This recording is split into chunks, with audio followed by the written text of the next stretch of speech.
All right, let me ask you directly. Will the WGA go on strike? What is going on? I don't know. I don't know. Do they have to resolve the current strike before they can go on strike? Yeah, that's a whole nother. We can talk about that in a second, but that's a whole nother Kafka-esque, like South Park episode that's going on. I don't know if they're going to go on strike or not because there's so few people out of work. They might. It could be counterintuitive. By the way, I just realized there's a watering thing for plants right there. Well, there you go. That's great. Got to do my chores later. Yeah. But I don't know. I mean, it's counterintuitive that sometimes when everybody's not working, they want to go on strike. Why not is the thought.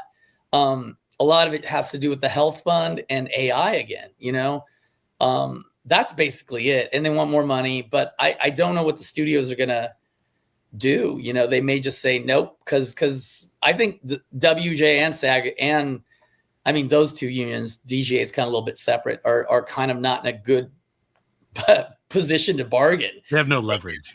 Yeah, they don't have much leverage. So, because there's only like 10% of the people in WJ are working right now. So, it's like there's not a lot of money coming in. So, what are they going to do? I don't know. A lot of it has to do with the health fund, which I'm not telling anything secret because there's articles about it, that it's pretty much broke. So, because no one's making money. And there's a lot of people on TV. If you work for 10 years, you save these like units to get free healthcare when you're not working. So there's tons of people getting healthcare that aren't working. So it's all upside down. Well, the good thing is healthcare is so inexpensive in California.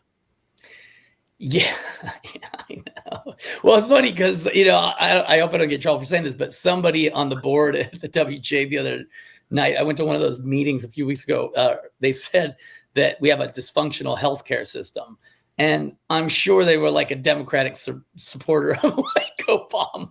So I hate hypocrisy, and the irony just makes me laugh, Well, I mean, we're at a point now where California could go red.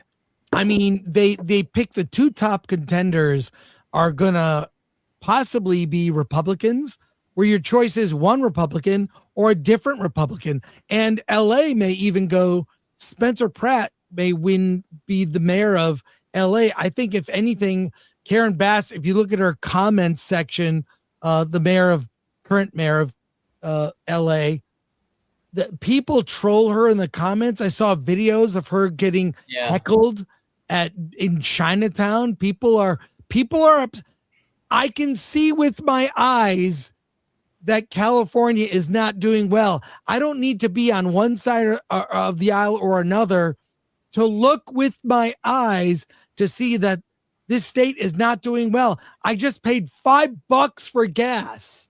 Yeah. Which is half of that is tax. Yeah.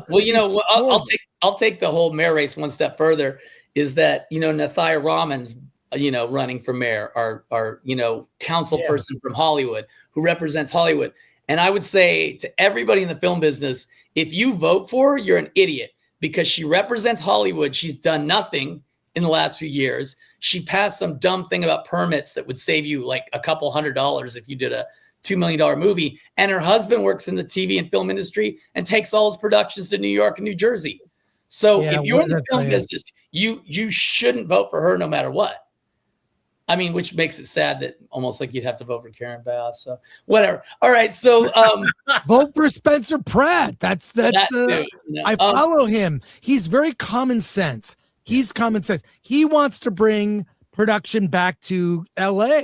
Well, there's one thing you just talked about, with healthcare, and the reason, and I try to explain this all the time to people, the reason productions are leaving California and America, the main reason is because we don't have socialized medicine, and the UK and all those countries in Europe do.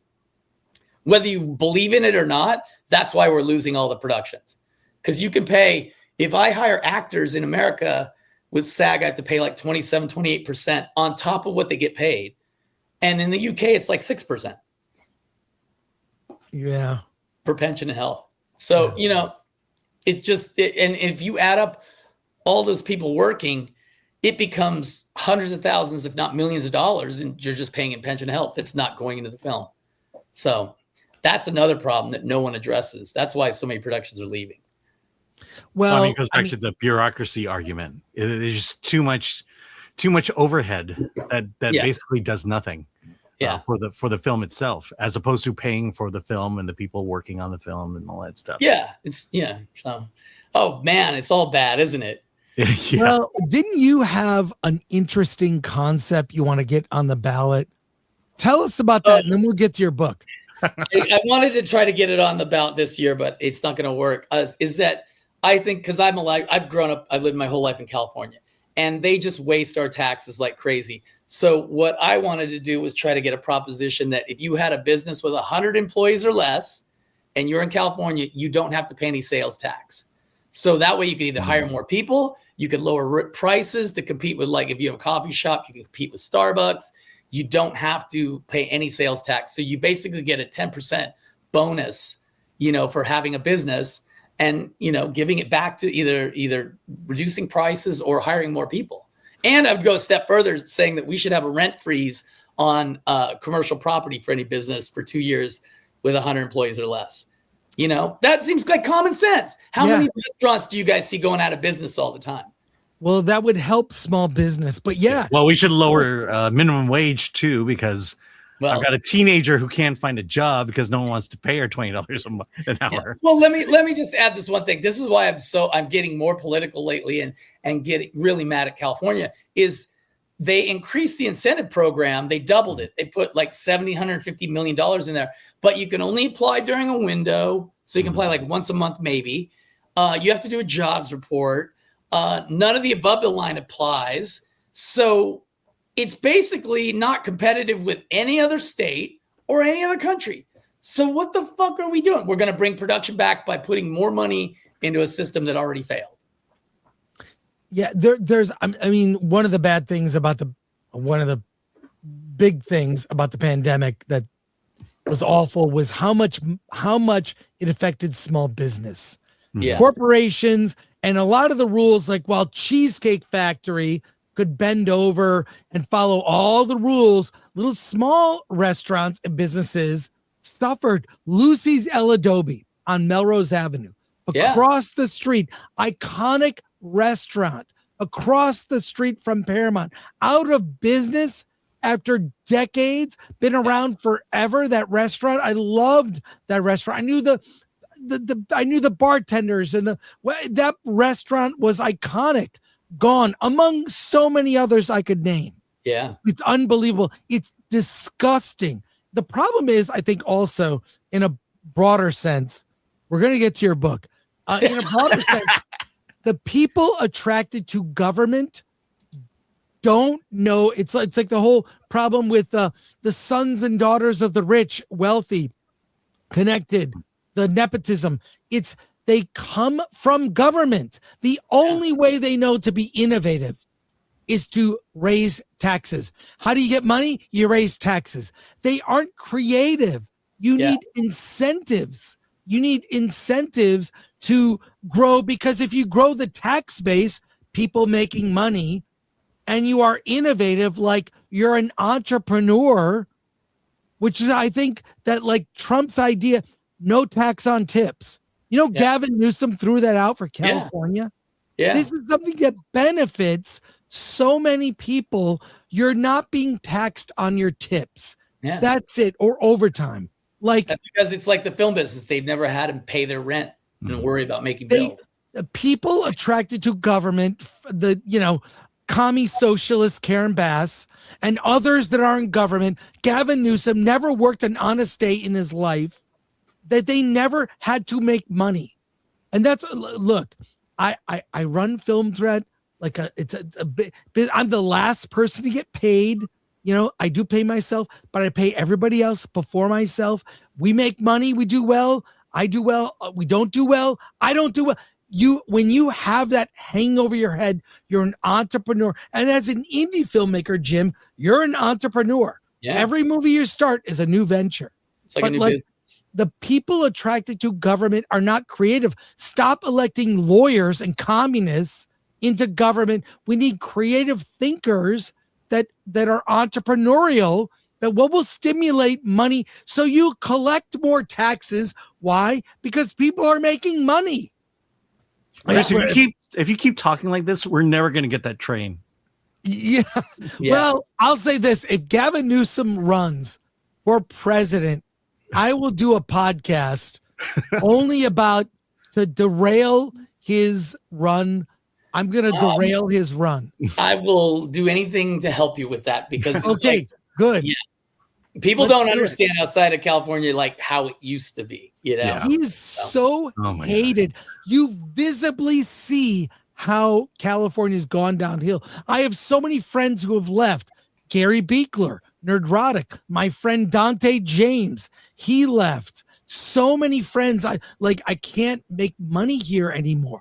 There are no like mid-level jobs. There's nothing. Hey, let's talk about. You wrote a book, right there. Yeah, I wrote a book. Let's talk about your book, To Live and Write in LA. Great title. I'll bring it up on screen here, and then I have your website. This book came out today. Is that right? It came out today. The reason I wrote it was just, I got tired of seeing all these people on LinkedIn that are experts in how to sell scripts or how to work in the film business, and they have no credits and they've never done anything. So I kind of wanted to do almost like a Kitchen Confidential kind of style book about what it's like working as a screenwriter. It doesn't tell you anything about how to write a script. It just says, once you've got one, here's what's happened to me. Hopefully it won't happen to you. I try to impart some wisdom. At the end of the book, I actually put a couple of sections about chain of title, why agents don't want to read your script, how to properly format a TV show when you pitch it, because I get asked that all the time. So it's just kind of like hopefully a helpful guide to people, because no one told me this stuff. When I first sold a couple scripts and things, I had very young managers who were hustlers, but they couldn't give me any guidance because they were new too. So a lot of these things I had to learn, on the fly, and I got ripped off a lot of money, had scripts stolen, you name it. There's a lot of horror stories in the book, had agents screw me, but I just wanted to kind of tell this story about how it all works and shine a light on actually what it's like working professionally as a screenwriter for 20 years, grinding and making money, but getting things made. And then there's a lot of defeats too in the book. I mean, there's some of the stories. I mean, there's I don't know if you want to tell this story. There's a country or at least a hotel you can never go back to.